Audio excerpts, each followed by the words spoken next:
Assalamu alaikum dear friends. Here is another topic from chapter number 7, temperature and body fluid regulation. And today I am going to teach you heat production in birds as well as in mammals. तो dear friends, मैं आपको पहले इस topic का overview बता दूं कि इस टॉपिक में बेसिकली आपने कौन कौन सी चीज़ें कवर अप करनी है। उनमें पहली चीज़ ये है कि अगर मैं बर्ड्स और मैमल्स की बात करता हूं तो बर्ड्स और मैमल्स दोनों ही एंडोथर्म्स होते हैं। एंडोथर्म्स का मतलब कि वो अपनी बॉडी की हीट खुद प्रोड्यूस करते हैं, वो इन एक्सटर्नल इन्वायरमेंट से ऑब्टेन नहीं करेंगे, एक्सचेंज नहीं करेंगे। मींस के अपनी हीट थर्मो रेगुलेशन के लिए एक्सटर्नल इन्वायरमेंट पे डिपेंडेंट नहीं होते। अब हमने ये देखना है कि इस टॉपिक में कि जो बर्ड्स और मैमल्स हैं ये आखिर अपनी बॉडी के अंदर किस तरह से हीट प्रोड्यूस करके थर्मो रेगुलेशन की स्टेट को मेंटेन रखते हैं ताकि होम्योस्टेसिस को ऑब्टेन किया जा सके। तो डियर फ्रेंड्स, उनमें से पहला एक मेथड होगा, वो पहला मेथड है शिवरिंग थर्मोजेनेसिस, दूसरा आएगा नॉन शिवरिंग थर्मोजेनेसिस। फिर हम ये देखेंगे कि शिवरिंग थर्मोजेनेसिस के अंदर किस तरह से हीट प्रोड्यूस होती है। फिर हम देखेंगे कि नॉन शिवरिंग थर्मोजेनेसिस में हमने एक बेसिक चीज़ पढ़ी हुई है कि नॉन शिवरिंग थर्मोजेनेसिस में थायरॉक्सिन प्रोड्यूस होता है, थायरॉक्सिन की वजह से हीट प्रोडक्शन हो जाती है, लेकिन कैसे होती है उसका मैकेनिज्म आपको यहाँ पे देखने को मिलेगा। उसके बाद हम एक बार ओवरव्यू देखेंगे कि हमारी जो बॉडी है वो किस तरह से एक्सटर्नल टेम्परेचर को डिटेक्ट करती है, किस तरह से बॉडी के टेम्परेचर को डिटेक्ट करेगी, किस तरह से आपका ब्रेन जो है वो वैजो कंस्ट्रिक्शन, वैजो डायलेशन, हीटिंग जो मैकेनिज्म्स है और कूलिंग मैकेनिज्म्स हैं उनको कंट्रोल करेगा। हीटिंग सेंटर कौन से होते हैं, कूलिंग सेंटर कौन से होंगे, हाइबरनेशन क्या है, प्रोलॉन्ग्ड स्लीप क्या होती है, या फिर एस्टिवेशन का प्रोसेस क्या होता है और किन में होता है। तो चलिए स्टार्ट करते हैं। डियर फ्रेंड्स, यहाँ पर पहला पॉइंट ये है कि अगर मैं हीट प्रोडक्शन बर्ड्स और मैमल्स की बात करता हूं तो दोनों क्या हैं, बोथ आर एंडोथर्म्स। अब एंडोथर्म्स हैं तो इसका मतलब अपनी बॉडी की हीट खुद प्रोड्यूस करते हैं। तो डियर फ्रेंड्स, एक ऐसा मैकेनिज्म जिसमें अपनी बॉडी की हीट खुद प्रोड्यूस की जाए उसको हम नाम दे देंगे, this one is known as thermogenesis. क्या नाम देंगे? थर्मोजेनेसिस का नाम देते हैं। अब डियर फ्रेंड्स, अगर हम इसको बेसिक लेवल से स्टार्ट करते हैं थर्मोजेनेसिस को, तो डियर फ्रेंड्स हमें पता चलता है कि थर्मोजेनेसिस दो तरह से होती है। एक होगी आपके पास शिवरिंग वाली, शिवरिंग थर्मोजेनेसिस, और जो दूसरी होती है that is the non shivering thermogenesis. यानी कि शिवरिंग थर्मोजेनेसिस का मतलब जिसमें आपके बॉडी के जो मसल्स है वो शिवर करेंगे और उससे जो प्रोड्यूस होगी हीट उसको क्या कहेंगे, शिवरिंग थर्मोजेनेसिस का नाम दे देंगे। यानी कि जब आप वॉक करते हैं, रन करते हैं, भागते हैं, ठीक है, जब कोई फिजिकल गेम कर रहे हैं उसके नतीजे में हमारी बॉडी के जो मसल्स हैं वो मूव कर रहे हैं, स्केलेटल मसल्स, और जब स्केलेटल मसल्स मूव करेंगे उनकी मूवमेंट से हीट प्रोड्यूस होगी। अब उनकी मूवमेंट का हीट प्रोडक्शन के साथ ताल्लुक क्या है वो जरा देखते हैं। उसके बाद डियर फ्रेंड्स हम ये देखेंगे कि जो नॉन शिवरिंग थर्मोजेनेसिस है, यानी कि किस तरह से जो थायरॉक्सिन है वो बगैर, यानी कि मसल्स की मूवमेंट, मसल्स को मूवमेंट करवाए बगैर किस तरह से थायरॉक्सिन हीट प्रोड्यूस करवाता है। तो डियर फ्रेंड्स, यहाँ पर जो प्रोसेस ऑफ थर्मोजेनेसिस है उसमें पहला जो प्रोसेस है वो है कंट्रैक्शन ऑफ मसल्स, यानी कि मसल्स की कंट्रैक्शन से हीट प्रोड्यूस होने वाली है। लेकिन आप ये चीज याद रखें कि कंट्रैक्शन ऑफ मसल्स जो है वो कौन सी थर्मोजेनेसिस में आएगा, that is included in the shivering thermogenesis. ठीक है, यानी कि मसल्स की शिवरिंग से जो हीट प्रोड्यूस होगी वो शिवरिंग कहलाएगी, जिसमें हमारे पास रनिंग आ जाता है या फिर आप वॉकिंग लिख लें। ठीक है, ये आपके पास शिवरिंग थर्मोजेनेसिस के प्रोसेस आ जाएंगे। अब डियर फ्रेंड्स, अगर हम स्केलेटल मसल्स की बात करते हैं तो जो स्केलेटल मसल्स होते हैं, स्केलेटल मसल्स में थिक फिलामेंट भी होते हैं, थिन फिलामेंट भी होते हैं। और स्केलेटल मसल्स को जो स्केलेटल मसल्स की जो स्ट्रक्चर है उसको एक्सप्लेन करता है स्लाइडिंग फिलामेंट मॉडल, जिसके मुताबिक डियर फ्रेंड्स दो फिलामेंट होते हैं, actin filament and myosin filament, ये एक दूसरे के ऊपर स्लाइड करते हैं। सपोज दैट ये आपके पास एक्टिन है, ये मायोसिन है, ये इस तरह से एक दूसरे के ऊपर स्लाइड करते हैं। ठीक है, यानी कि एक आपके पास थिक फिलामेंट होता है, एक थिन होता है। थोड़ा सा ओवरव्यू में आपको दे देता हूं। सपोज दैट डियर फ्रेंड्स, ये देखेंगे आपके पास ये वाला जो है ये आपके पास थिक फिलामेंट है, और थिक फिलामेंट के बीच में यहाँ पर सॉरी जो ऊपर वाले हैं बेटा वो आपके पास हैं थिन फिलामेंट, और जो बीच में है ये जो मोटा सा बनाया ये कौन सा है, ये थिक फिलामेंट है। जब हमने हाथ को बेंड करना है, मोड़ना है, उसके नतीजे में क्या होता है कि डियर फ्रेंड्स जब हम इसको कॉन्ट्रैक्ट कर रहे हैं, बेंड कर रहे हैं, तो उसके नतीजे में क्या होगा, यहां पर डियर फ्रेंड्स क्रॉस ब्रिजेस बन जाते हैं। थिन फिलामेंट के थिक फिलामेंट के साथ इस तरह से क्रॉस ब्रिजेस बन जाएंगे। जब क्रॉस ब्रिजेस बन जाएंगे तो क्रॉस ब्रिजेस के नतीजे में ये इस तरह से डियर फ्रेंड्स, ये सपोज करें कि ये आपके पास थिन फिलामेंट है, नीचे वाला थिक है। तो इस तरह से जब क्रॉस ब्रिजेस बन जाएंगे तो ये एक दूसरे के ऊपर स्लाइड करेंगे ऐसे ऐसे। डियर फ्रेंड्स, जब आपने दोबारा फिर हाथ को ओपन करना है, उसके नतीजे में क्या होगा कि क्रॉस ब्रिजेस को तोड़ना जरूरी होता है, क्योंकि अगर क्रॉस ब्रिजेस नहीं टूटेंगे तो ये यहीं पे रहेगा। हमें क्रॉस ब्रिज को तोड़ना है ताकि नए क्रॉस ब्रिजेस बने, जिसके नतीजे में ये जो थिन और थिक फिलामेंट है ये एक दूसरे के ऊपर स्लाइड करके वापस अपनी पोजीशन पे जाएं। अब इन क्रॉस ब्रिजेस को तोड़ने के लिए हमें डियर फ्रेंड्स रिक्वायर्ड होता है एटीपी। हमें क्या चीज रिक्वायर्ड होती है? हमें इन क्रॉस ब्रिजेस को ब्रेक डाउन करने के लिए, जो कि थिन और थिक फिलामेंट के है या फिर एक्टिन और मायोसिन इनके दरमियान में होते हैं, इनको ब्रेक करने के लिए क्या चीज रिक्वायर्ड होती है माय डियर फ्रेंड्स? इनको ब्रेक करने के लिए हमें रिक्वायर्ड है एटीपी। तो जब एटीपी आएगी डियर फ्रेंड्स, एटीपी आके यहां पर थिन और थिक फिलामेंट में जो मौजूद क्रॉस ब्रिजेस हैं वहां पे आके डियर फ्रेंड्स ये हाइड्रोलाइज हो जाएगी। और जब हाइड्रोलाइज होगी, हाइड्रोलाइज होने के नतीजे में जो एटीपी होगा, ATP will be turned into the ADP. ADP में चेंज हो जाएगा, यानी कि एक फास्फेट रिमूव हो जाएगा। एक फास्फेट रिमूव होने का मतलब जो एक कोवलेंट बॉन्ड होता है फास्फेट के दरमियान, जिसको आप टाइल्डी बॉन्ड का नाम देते हैं, वो ब्रेक हो जाएगा। और जब वो बॉन्ड ब्रेक होता है, उस बॉन्ड के ब्रेक होने से कितनी एनर्जी प्रोड्यूस होती है? 7.3 किलो कैलोरीज जो एनर्जी होगी वो हीट की फॉर्म के अंदर रिलीज हो जाएगी।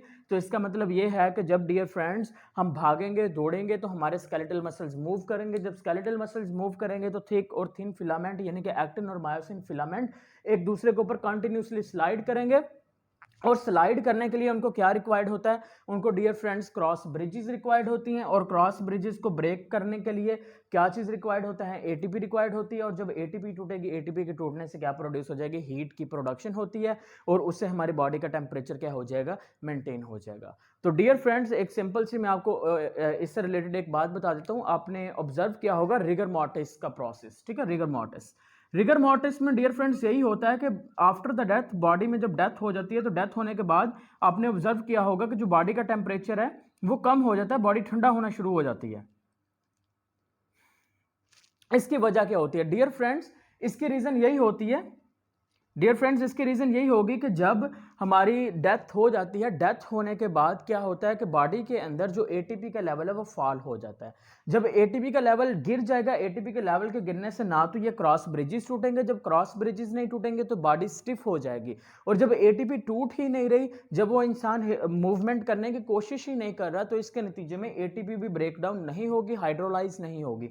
और जब एटीपी की हाइड्रोलाइज नहीं होगी तो इसका मतलब है कि हीट प्रोडक्शन भी नहीं होगी। जब हीट प्रोडक्शन नहीं होगी तो बॉडी स्टिफ हो जाएगी, ठंडी हो जाएगी, और हम उसको क्या नाम दे देंगे? उसको डियर फ्रेंड्स आप नाम दे देंगे रिगर मॉर्टिस का नाम दे देंगे। अब ये आपके पास एक सिंपल प्रोसेस आ गया, यानी कि किस तरह से हीट प्रोड्यूस हो रही है बर्ड्स और मैमल्स के अंदर, ठीक है? बर्ड्स जब फ्लाई करेंगे तो उनका मसल्स मूव करेंगे, और जब हम रन करते हैं, ठीक है, या वॉक करते हैं, उसके दौरान भी एनर्जी प्रोड्यूस होती है।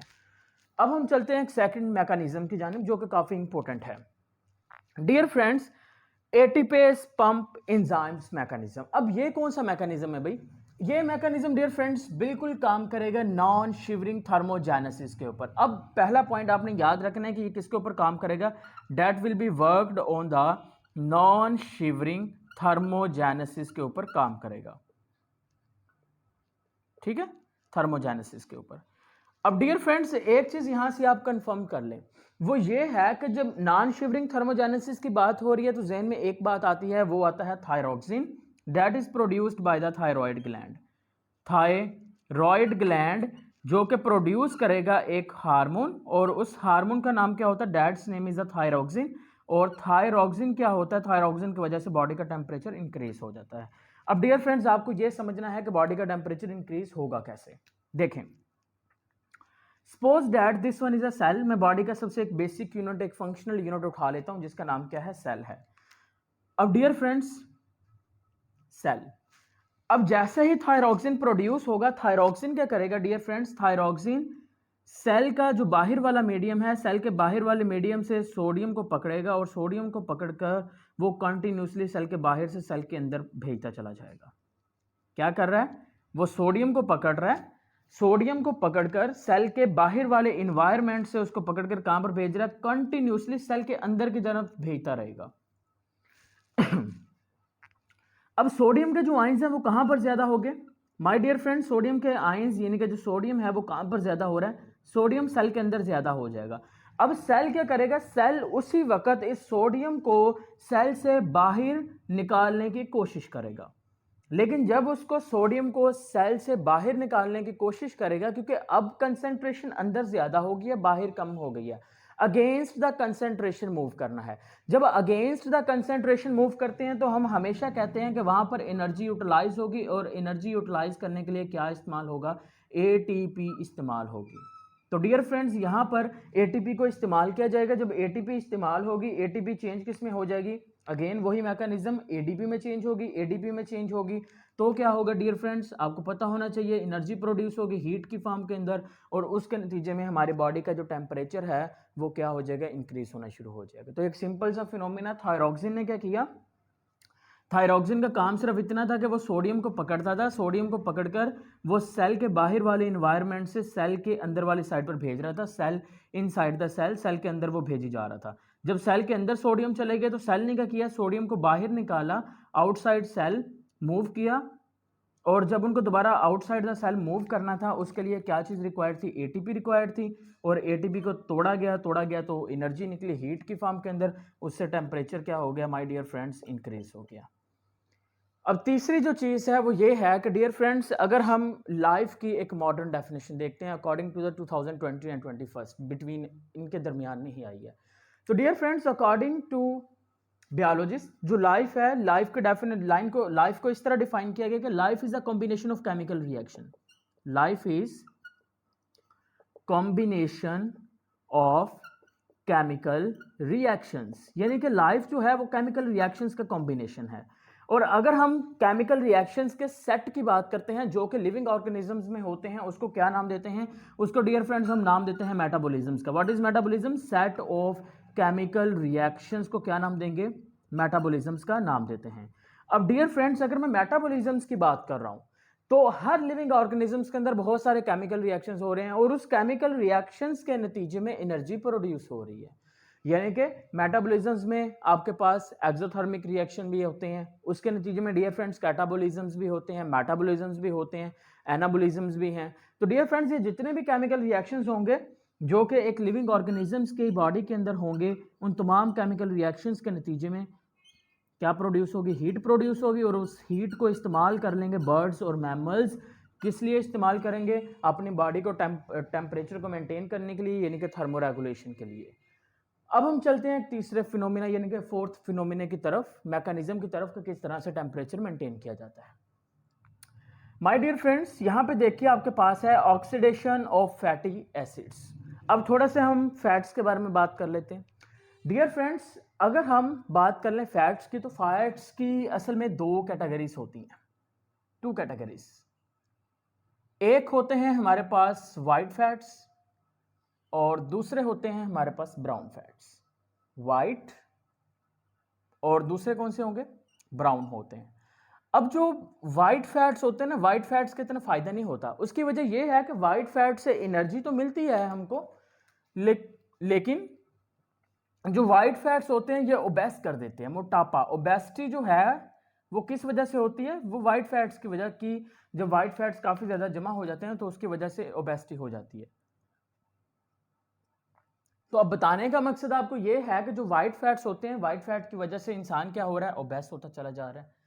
लेकिन जो ब्राउन फैट्स हैं ये बहुत कारआमद फैट्स होते हैं। कारआमद फैट्स किस लिए होते हैं डियर फ्रेंड्स, अगर हम न्यू बोर्न मैमल्स की बात कर लें, ब्राउन फैट्स कहाँ कहाँ पाए जाते हैं।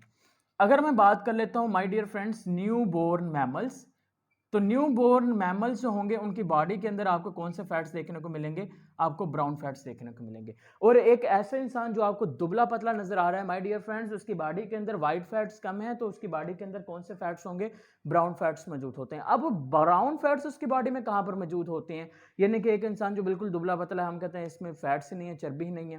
तो डियर फ्रेंड्स, उसकी जो रिब्स होती है, रिब्स वाला रीजन, वहां पर ब्राउन फैट्स देखने को मिलेंगे। और उसके बाद डियर फ्रेंड्स जो शोल्डर होते हैं वहां पर भी आपको ब्राउन फैट्स देखने को मिलते हैं। लेकिन हमारा पॉइंट ये है कि जो ब्राउन फैट्स हैं वो किस तरह से थर्मोजेनेसिस में अपना रोल प्ले करेंगे।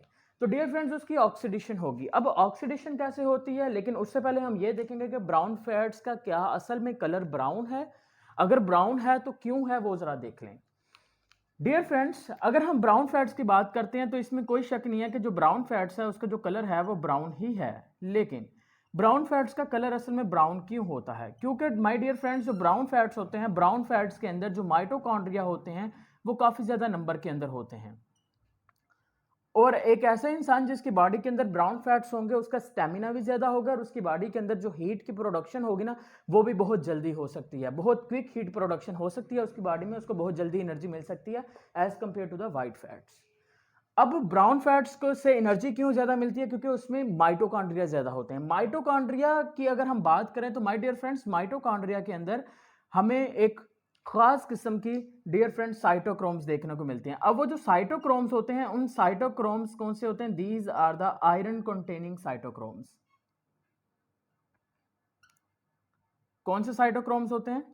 आयरन कंटेनिंग साइटोक्रोम्स होते हैं वहां पर। अब डियर फ्रेंड्स, इन आयरन कंटेनिंग साइटोक्रोम्स जो कि ब्राउन फैट्स के अंदर है, उसी की वजह से जो फैट्स का कलर होगा वो क्या होगा? ब्राउन कलर हो जाएगा। Is it clear?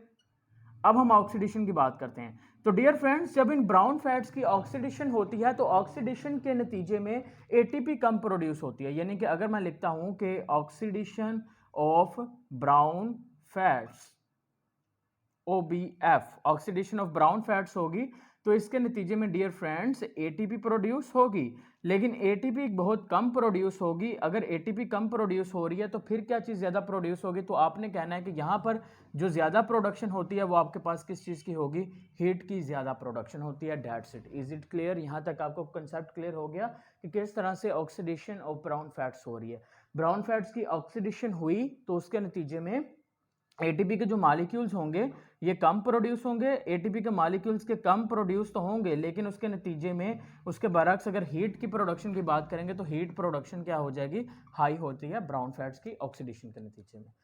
अब डियर फ्रेंड्स, हम हीटिंग एरिया की बात कर लेते हैं और कूलिंग एरिया की बात करते हैं। अगर हम मैमल्स, बर्ड्स, रेप्टाइल्स, इन सब के ब्रेन की बात करते हैं, इनके हाइपोथैलेमस की बात करते हैं, तो इनके हाइपोथैलेमस के अंदर हीटिंग एरियाज भी मौजूद होते हैं और कूलिंग एरियाज भी मौजूद होते हैं। अब हीटिंग एरिया का काम क्या होता है? हीटिंग एरिया का काम ये होता है कि ये डियर फ्रेंड्स बॉडी को इसने हीट अप करना होता है, यानी कि बॉडी से हीट के लॉस को बचाना होता है ताकि बॉडी से हीट ज़ाया ना हो, ताकि बॉडी हीट अप हो जाए। यानी कि ये क्या करेगी माय डियर फ्रेंड्स? ये इन्वॉल्व होती हैं वैजो कंस्ट्रिक्शन के अंदर। वैजो कॉन्स्ट्रिक्शन, वैजो कॉन्स्ट्रिक्शन में क्या होता है कि डियर फ्रेंड्स, जब वैजो कॉन्स्ट्रिक्शन होती है ब्लड वेसल्स की, तो ब्लड वेसल्स की वैजो कॉन्स्ट्रिक्शन से बॉडी के कुछ जो रीजन्स होते हैं वो उन रीजन्स में जो ब्लड वेसल्स मूव कर रही हैं उसके अंदर जो ब्लड होता है उसके फ्लो को स्टॉप कर दिया जाता है।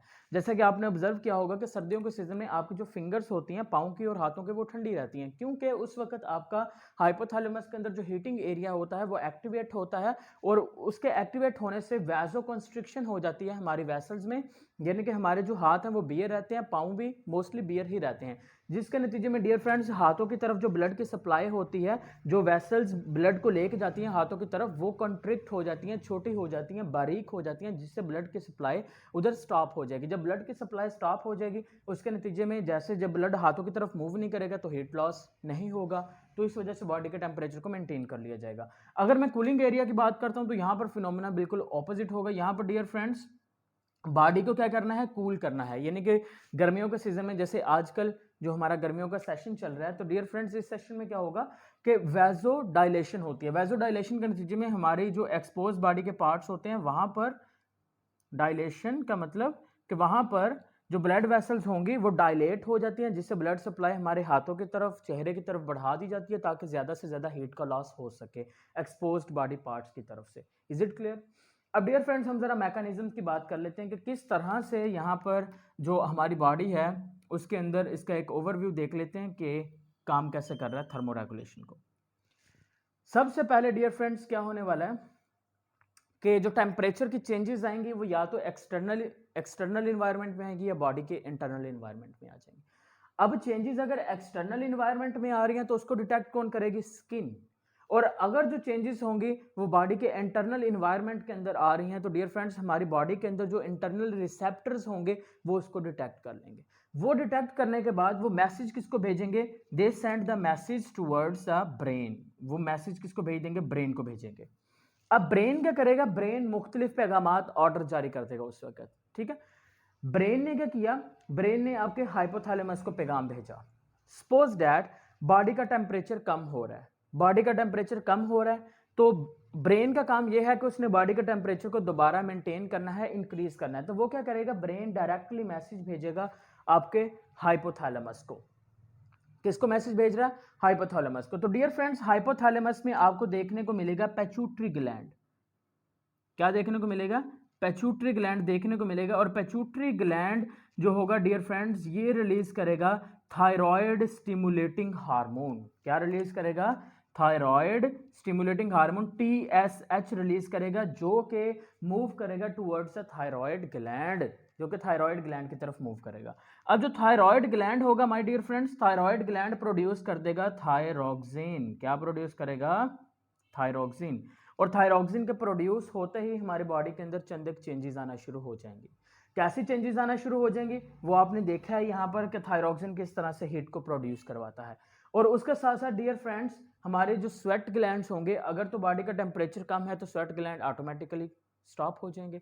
लेकिन अगर सपोज करें कि जो बॉडी का टेम्परेचर है वो हाई है, तो स्वेट ग्लैंड एक्टिवेट हो जाएंगे। वो क्या बनाना शुरू कर देंगे, वो स्वेट प्रोड्यूस करना शुरू कर देंगे।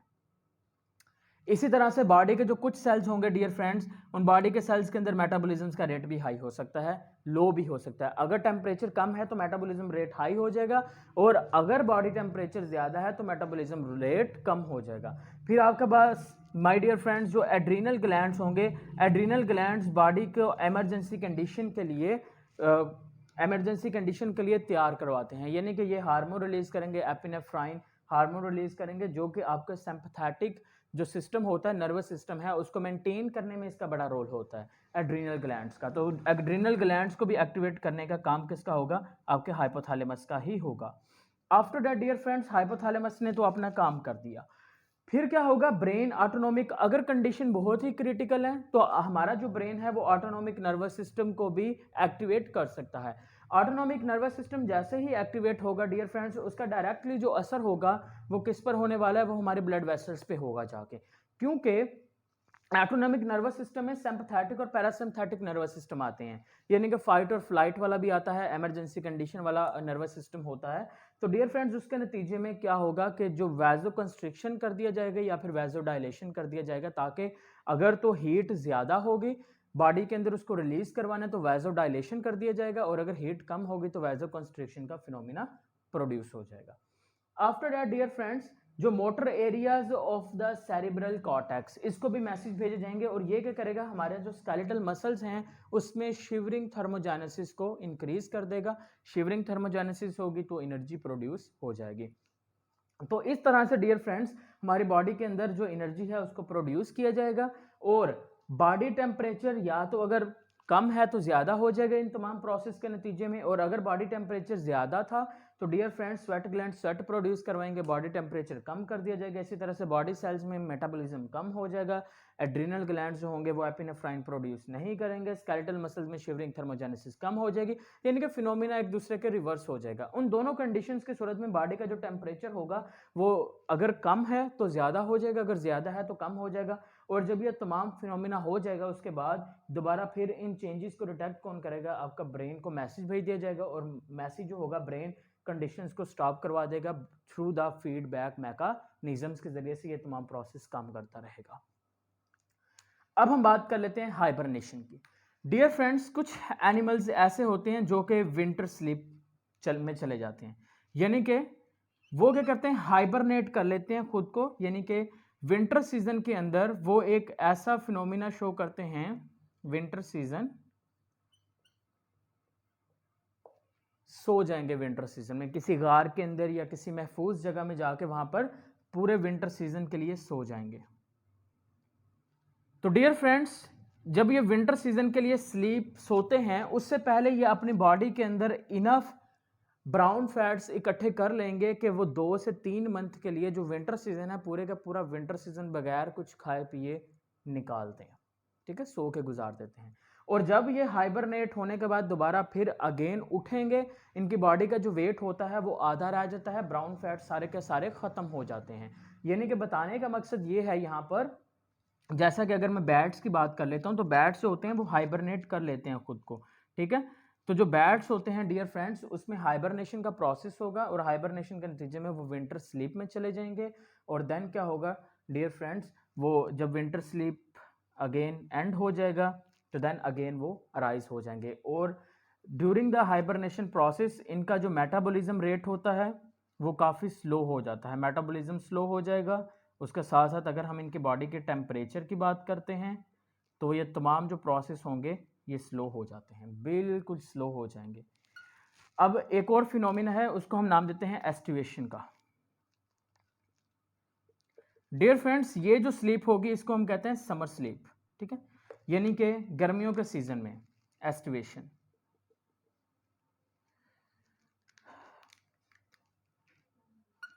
अगर मैं बात कर लूं समर स्लीप की, तो कुछ एनिमल्स ऐसे होते हैं जैसा कि डियर फ्रेंड्स बियर्स, रैकॉन्स, ये क्या करते हैं, ये अपना जो समर सीजन होता है वो सोकर गुजारेंगे और इनके अंदर भी यही सेम प्रोसेस होगा, मेटाबॉलिज्म्स और जो टेम्परेचर है वो ड्यूरिंग द एस्टिवेशन प्रोसेस क्या हो जाएगा, बिल्कुल ना होने के बराबर होगा। एट द एंड हम बात कर लेते हैं प्रोलॉन्ग्ड स्लीप की। अब ये प्रोलॉन्ग्ड स्लीप क्या होता है डियर फ्रेंड्स, कुछ एनिमल्स ऐसे होते हैं जो कि विंटर सीजन में भी एक प्रोलॉन्ग्ड स्लीप के अंदर एंटर हो जाते हैं, जैसा कि रैकॉन्स आ गए या फिर स्कंक्स आ गए या फिर आपके पास जो बियर्स होते हैं, ये विंटर सीजन में भी प्रोलॉन्ग्ड स्लीप में एंटर हो जाते हैं। अब जो प्रोलॉन्ग्ड स्लीप में जाएंगे डियर फ्रेंड्स, इसको हम ट्रू एस्टिवेशन का प्रोसेस नहीं कह सकते, it is not a true aestivation. उसकी रीज़न क्या होती है कि डियर फ्रेंड्स, मैंने कहा था कि ट्रू एस्टिवेशन के लिए मेटाबॉलिज्म्स और जो टेम्परेचर है ट्रू एस्टिवेशन के दौरान क्या हो जाता है, लो हो जाता है, फॉल हो जाता है। लेकिन प्रोलॉन्ग स्लीप में इनका जो टेम्परेचर होता है वो नॉर्मल रहता है, normal body temperature. That's why हम क्या कह सकते हैं, हम ये कह सकते हैं कि ट्रू एस्टिवेशन का ये फिनोमिना नहीं होता prolonged sleep. Hope so dear friends आपको ये लॉन्ग क्वेश्चन क्लियर हो चुका है। अगर मज़ीद आपका कोई क्वेश्चन होगा तो आप कमेंट सेक्शन में लाजमी पूछेगा। Stay connected. अल्लाह हाफिज़ डियर फ्रेंड्स।